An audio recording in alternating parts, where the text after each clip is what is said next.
Welcome to Headline News 24/7. Please click like and subscribe. Trump warned cuts were coming and they didn't listen. Now he's just saved $22 million. When President Trump took office, one of his greatest promises was to cut waste in his administration. His White House expense cuts could possibly save up to $22 million. This would make American taxpayers very happy, and compared to the Obama administration, it's earth-shaking. Obama was very good at spending money.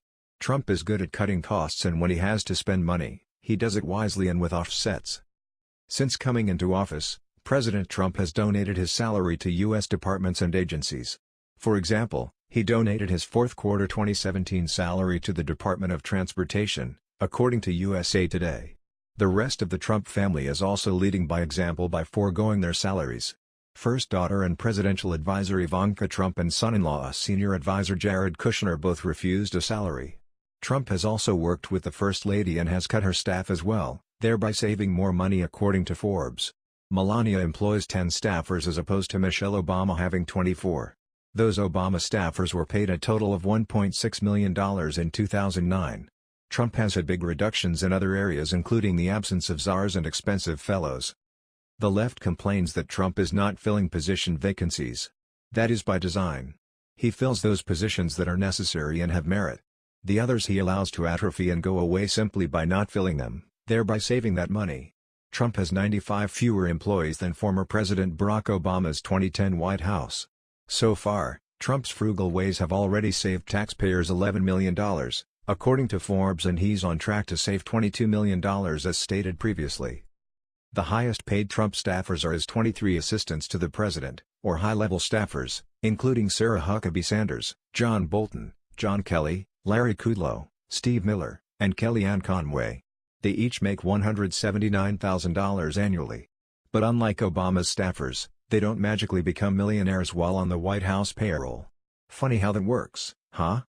I've written previously on how Trump has issued a series of executive orders that reduce the amount of time it takes an agency to fire people regardless of union affiliation. That is now being utilized.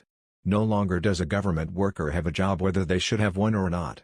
They now have to earn it and can be fired like anyone else. Today, the president is fulfilling his promise to promote a more efficient government by reforming civil service rules, said Andrew Bromberg, director of the President's Domestic Policy Council. Every year, the Federal Employee Viewpoint Survey shows that less than one-third of federal employees believe poor performers are adequately addressed by their agency. These executive orders make it easier to remove poor-performing employees, and ensure that taxpayer dollars are more efficiently used. From my previous article on Trump's executive orders. The first thing on the agenda is reducing the time it takes to fire poor performers and employees suspected of misconduct by standardizing the length of performance improvement plans to 30 days across the federal government. Right now it varies agency to agency and takes somewhere between 60 and 120 days usually. A GAO report shows that it takes 6 months to a year to remove someone from government, and can often take another 9 months on appeal, an official said. This also encourages agencies to fire someone for misconduct when they've been engaged in behavior that warrants it, instead of just suspending them. Talk about cleaning house.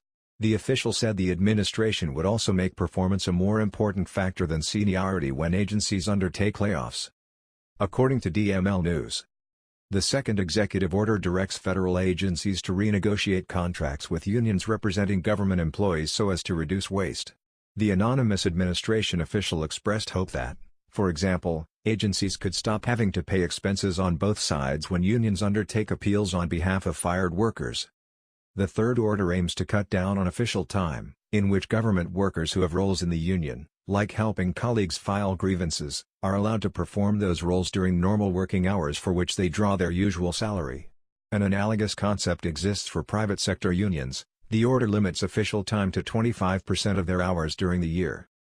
All of those are now taking effect and in the process are saving taxpayers money by employing those who actually competently do their jobs. These moves alone have the potential to save at least $100 million in taxpayer money. This year, not only did the president maintain a lean staff, he cut the total payroll budget from $35.7 million, 2017, to $35.2 million. In FY 2015, Barack Obama's payroll was much larger and exceeded $40.9 million with 477 staffers. Trump's White House payroll has been a leading indicator of his commitment to do more, with less. In the first few weeks of his term, Trump issued an order mandating an executive agency hiring freeze. Trump asked his agency heads to seek efficient use of existing personnel and funds to improve public services.